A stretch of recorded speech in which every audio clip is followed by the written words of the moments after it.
And it is time to hear from a man who knows, well, everything there is to know about business, really. Yeah, he's a former Dragon, and he's also the main ambassador for the Ryman National Enterprise Challenge. Ladies and gentlemen, please put your hands together for Theo Paphitis! Yes! Leave it to it, Sarah.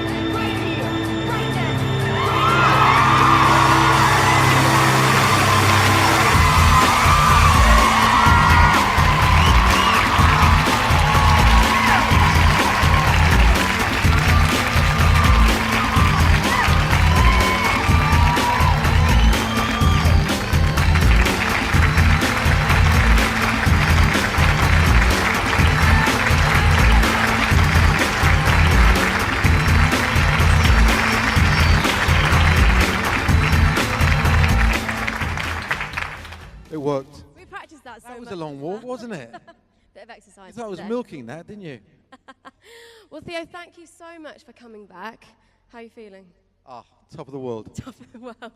Now, I mean, you've been supporting the National Enterprise Challenge for a couple of years now, for those of you that don't know. And not to put you under any pressure at all and make you nervous, but we've seen some pretty good standards. Not put me under pressure and get me nervous. Have you seen how many people in this room? Not put you under pressure. So God, wave at the back there so I can see you. All at the back, and the sides over there, and the other side over there. God, dear, oh dear. I mean, Millions. we've seen some really impressive standards over the years, haven't we? Everyone's done so well to get this far. I think just the fact that they're here and actually qualified to be here is an unbelievable achievement. And when the guys started this, to think that so many kids who haven't actually started work would get such a buzz and a high out of business is absolutely amazing. And have you got a buzz and a high out of it? Yeah. And there's a chance I might make loads of money as well. And that is like Woo! Dragon's Den. But I mean, on a serious note, what makes you come back and support the National Enterprise Challenge? Why do you find it important to support students wanting to learn about business? Sarah, you only have to have a look around you. I mean, business is the new rock and roll. It really is. It started off having TV programs talking about business, and all of a sudden, kids started writing to me and wanted to know about what we were talking about, wanted to know about business, and it really became clear to them that actually it wasn't that complicated. And they really don't know what the adults make such a big thing about. It's not that difficult, is it? You just got to do your homework, do your research, and understand your market. I totally agree.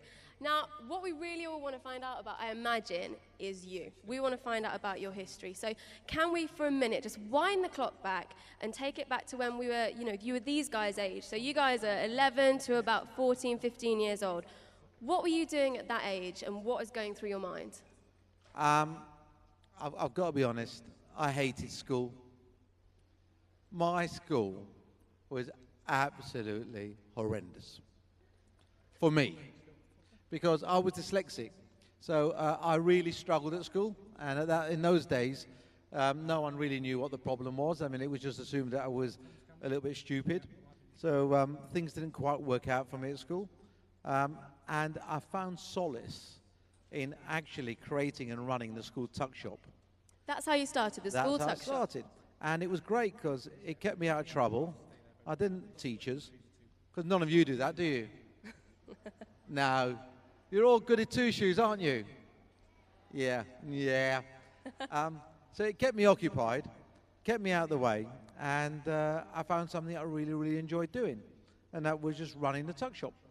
And what would you say were your first lessons that you learned in business by running the tuck shop, and what was the first business you actually started following the tuck shop?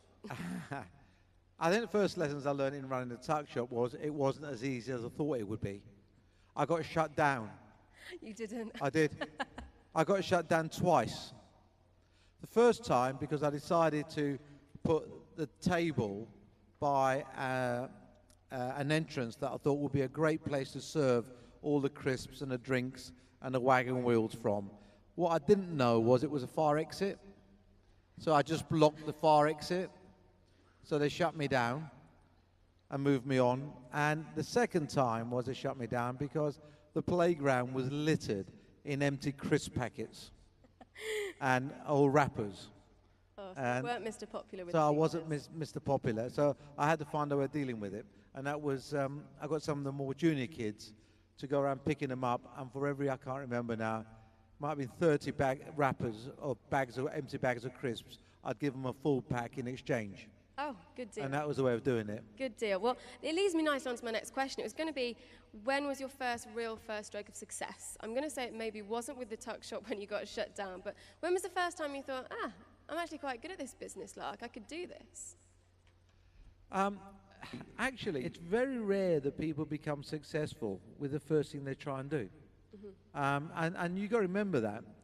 You might go on a venture, might have an idea, you might try it out, and you might think this is brilliant, but actually it doesn't work.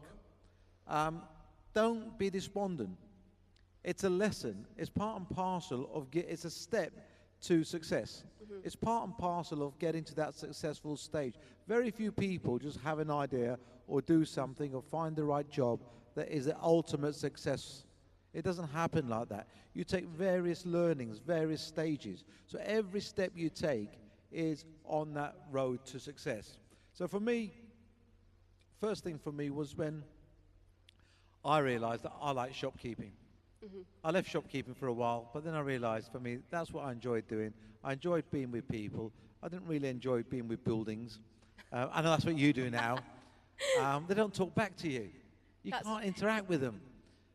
So I enjoyed working with people. I enjoyed serving people. I enjoyed buying things and selling them. Yeah. Well, in terms of the guys out there must be some bloopers that you can share with us, because I think that's what we also like to hear about, because you can look up to your idols and think, oh, I really want to do that. But everybody's human. Everybody makes mistakes, don't they? Everybody does make mistakes, except my wife. No. Happy wife, happy life. I'm not getting involved. Listen, we all cock up, as I say. It happens to all of us. And it's part and parcel of being in business. Everyone's allowed to make a mistake. The trick is not to make too many of them and get more decision right than you get wrong. Whoever tells you they never get anything wrong is a liar, or they never made a decision. Everybody gets things wrong. I remember on Dragon's Den, myself and Peter Jones, the really tall, lanky one. Do you know what I'm talking about? Really, he's a bit of a freak, actually, so tall. We did a charity special. It was a comic relief charity special. And a fella, Jean-Claude, came and presented this contraption device that you could have in your pocket when you were skiing. And it would show you all the piste maps. This is before smartphones. It would show you all the piste maps, how fast you were traveling down the piste. Sounds like a great idea. It was a great idea, and we thought it'd be fantastic. So we gave him 50 grand each. I think it was about 100 grand in total. We went to the lawyers, signed all the paperwork, and then myself and Peter ended up owning, I think, 20% each of the business, and he had 60%. And we put the money in the bank account, and we shook hands. We had a glass of champagne to celebrate, and it was going to make us even richer than we were. And when we left, he went to the bank, took the money out, and ran away. That actually happened? Yes.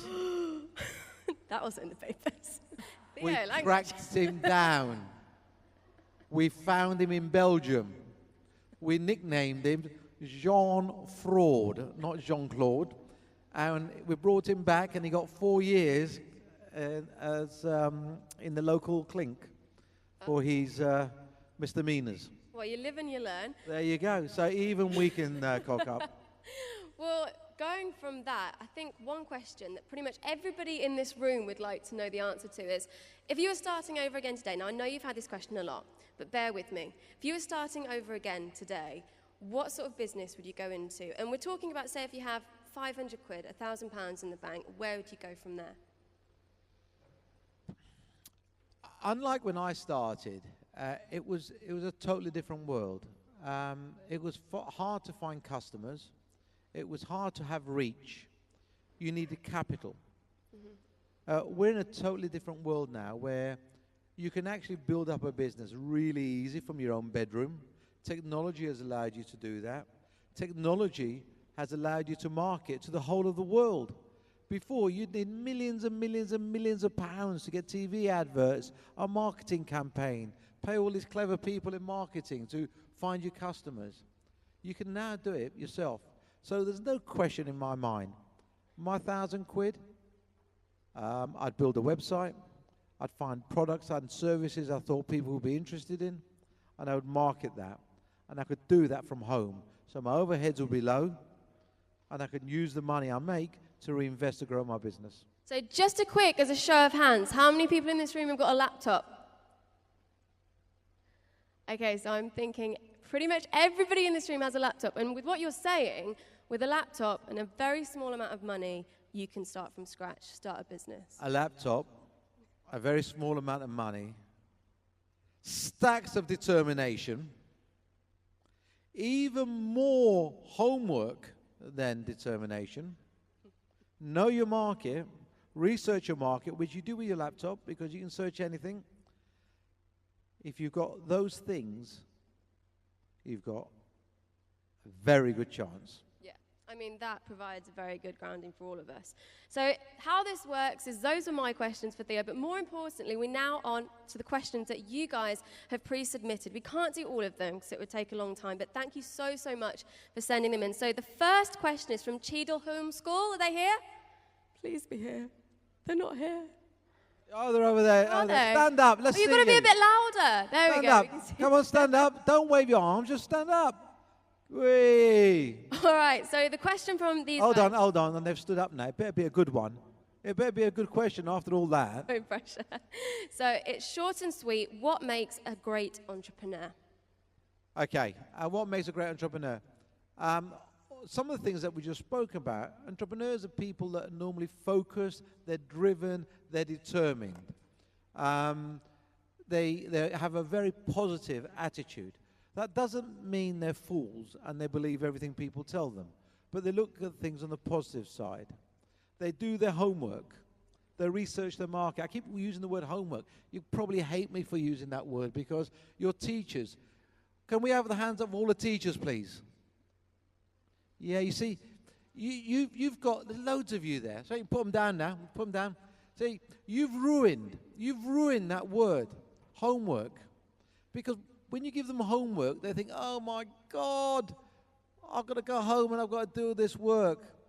See, what we haven't really conned on is that what homework is doing your research, knowing your subject, doing more work than the next boy or girl. Knowing more about your subject matter than somebody else. And that is just as important, if not a lot more important in real life than it is actually at school. Because if you're going to succeed in real life, you need an edge. You need to be better than your competitors. You've got to know more than your competitors. You've got to have the ability to have the answers when they haven't got the answers. And that is by doing your homework. So next time your teachers ask you to do your homework, think of it incredibly positive. Because that skill set of doing your homework, doing your research, knowing your subject matter, will hold you in great stead for the rest of your life. So what we're saying is knowledge is power.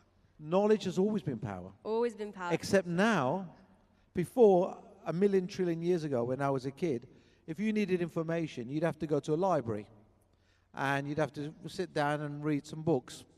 If you go back further, in the 1800s and the 1700s, the wealth of a family was denoted purely by how big their library was, how many books they had. Because those books had knowledge in them. And that family had knowledge. And because they had knowledge, they were able to make money. Because they knew things that other people didn't know. Gave them competitive edge. But now, where's the knowledge now? Does anybody know? It's just in that, isn't it? It's in your phone, it's on your computer. You just type it in and you get the answer. It's never, ever been easier. No, I totally agree. The next question comes from Cardinal Vore Memorial School. You guys here? I can't see hands. Right, we'll just... right in front of us. There we go. Here we go. We can see you guys. Right, so their question, you're going to stand up. So So their question is, what was the biggest lesson that has changed the way you work? And could you explain to us what you were like it before and how it's changed as a person today? Thank you very much for your question. That is a great question, and I can only give you that question honestly to do with myself, because I said earlier that I was dyslexic at school, so I was in the lowest streams of everything, in the lowest class of every subject. As far as anyone was concerned, I was stupid. I wasn't stupid, I just struggled with the way the work had to be done. And I found loads of workarounds to actually try and keep my head above water. But it meant I had to work a lot harder than everyone else. But the biggest lesson I learned was there's more than one way to do something. Think outside the box. By thinking outside the box, it actually gives you a competitive advantage. That's not to say don't look at the way things are done normally, but is there a better way to do something? But the other thing for me was technology. I learned computers had just come out when I was about 20. By computers, I meant really silly little things. And I learned to program very quickly. So I was able to find ways of doing all the things that I struggled to do normally by getting a computer to do my work. So you taught yourself to program? Yes. So that way I could use technology to deal with all the things that I had a problem with. And that gave me a level playing field. But the good thing for me was finding other ways to do things and workarounds then allowed me to use that technology and the way I was thinking to actually develop my businesses. And I could do it my way. Is that why, for this year's challenge, it's involved creating an app? Is that why you chose to go down that route, so they can think about the more technological aspect of a business and focus on perhaps social media at all? I think apps are very key at the moment. Technology is incredibly key. And by the time all these guys start work, which won't be a long time for some of you, their lives will actually be run by technology. So I don't know if you're aware, there's a thing called Moore's Law, and that is the computing power doubles up every 2 years. Did not know that. That's not Sod's Law, I said, by the way, it's Moore's Law. So basically, if you've got 2, it goes to 4, 4 goes to 8, 8 goes to 16, 16 goes to 32. So the growth is exponential, it's like that. So every 2 years, we double up in power, and that allows all sorts of things to happen. So whereas in my life, growth was a very gradual thing, your lives are going to be a roller coaster. You've got to be on it all the time because things will change. And there's no excuse because it's now at your fingertips. So Absolutely. It's up to you guys.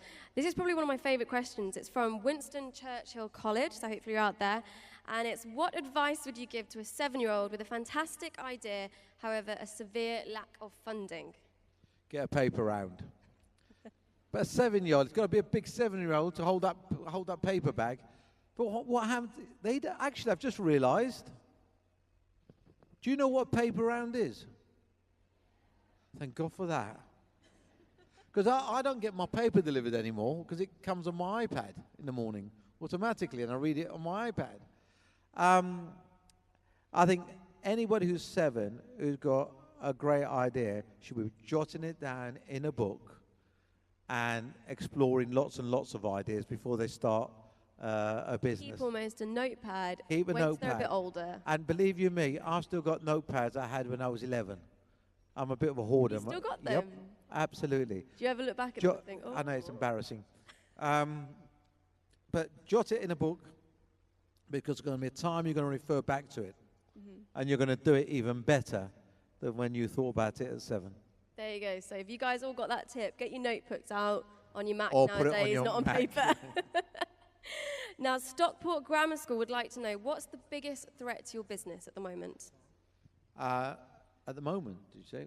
Or the biggest threat to any business, by the way, is, and I often talk about this, is lack of cash flow. This might be a little bit deep for this conversation, but you know, there's a difference between profit and cash flow. Profit is how much money you make at the end of the year. Cash flow is about when people are paying you, when money comes in, when you sell things, so you've got money to actually in the bank to actually pay the bills. So it's about how much money you've got into the bank to pay bills. And that's key. So when you start any business, you've got to say, well, okay, so if I sell this, buy this for £1, sell it for £2, when do I pay the pound? And when do I get my £2? If actually you pay your pound today and you get your £2 in 6 months' time, you're very quickly going to run out of money unless you got a whole load of money. That's cash flow.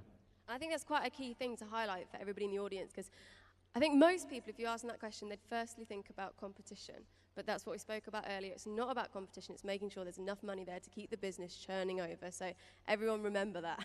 Absolutely, because there's competitions there, it's competitive, but you'll always have competition, and you'll fight competition. But you've got to be alive and be able to pay your bills while you do that. Very, very true. Now, this is from Harris Academy, who've come all the way from Tottenham, and they would like to know, what's the best decision you've ever made in your life? Oh, that's easy. No. Sponsoring the Ryman National Enterprise Challenge. Yes? Oh, no. Come on. Best decision I made in my life was actually leaving my job at the age of, I think I was 22, 23, and setting up on my own. It's as if somebody had just taken off the leash and was allowed to run loose in the park. And it was absolutely amazing. How do you come up with the guts to do that, though? I mean, you speak to a lot of people that want to do it, but, you know, they've got to give up their full-time job, their salary. Were you scared at the time? I was scared would be an unfair word. I was bloody terrified. But I'd done my homework. I knew what I was getting into. I'd done a lot of prep, a lot of work planning it, made sure I had enough cash to keep me going, just in case things didn't work out as I wanted them to work out. So it was frightening and it was strange, but at the same time, I just knew it was the right thing to do. Absolutely. Now, St. John Plessington's Catholic College, they'd like to know, do you think it's important for students to gain work experience alongside being at school in general? Absolutely. If you get work experience, and it's just so important for you guys to badger your parents, friends, badger your school, badger anybody you can to make sure that you do get some work experience as early as possible. Get a part-time job if you can get a part-time job. Of course, the money's great when you've got a part-time job, but also the discipline of it and actually opening your eyes to what actually happens in the real world is amazing. We're down to the last 3 questions now. So the next one is from Copley Academy. They'd like to know, if you were going to invest in a market, which one would it be? Now, we've already touched on that in terms of technology, but what actual industry would you look at? Would you look at maybe retail, an app there, or would you branch out into, say, property or something else? I've got to be honest with you. I've invested mainly most of my life in things that I'm passionate about. So I've always invested in things that I've got an interest in rather than just investing in things just to make money. And that has held me in good stead, because if you're passionate about something or have got an interest in something, you'll. If you're really not passionate about it, haven't got an interest in it, you're unlikely to be good at it. So with all of you guys, I would turn this question on its head and say to you guys, by all means, try different jobs. But if you're not passionate about the job that you're trying, especially early in your careers, move on. Find something that you're really passionate about. Find something that you carry on talking about when you go home. Find something that when you meet your friends in a coffee bar or when you grow up in a pub, that you bore them to death talking about whatever you're doing for a living. If you do that, if you're boring people talking about what you're doing for a living, I promise you, you're likely to be really successful at it. You'll lose all your friends, obviously, but you'll be very good at it. There'll be an app for that by then, so it'll be fine. Second to last question. This is quite forward-thinking, actually. I really like this one. It's from Handcross Park. In terms of the future, how do you think artificial intelligence will affect the job market, and how can we prepare to be successful as students now? Yes and yes, it really is. AI is growing at the rate of knots. Remember what I said earlier about computing power? Yeah? What law was it? Moore's law. That doubles up. Was that a teacher? No. It was a bloody photographer. You're not allowed to play. You're here to work, not learn. Computing power doubles up. And as it doubles up, it allows us to actually develop, allows computers to develop future computers. So the computers of today are developing the computers of tomorrow. And AI needs a huge amount of computing power, massive amount of computing power. Just to give you an example of, we talked about Google earlier.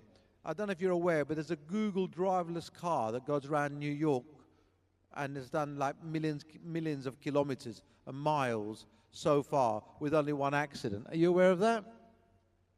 Yeah? Okay. That car has got loads of cameras. And that car looks at forward, left, right, everywhere it goes. And when it sees something, it checks its database to see if it recognizes that product or what it sees. Is it a human being? Is it another car? Is it a pavement? Is it a lamppost?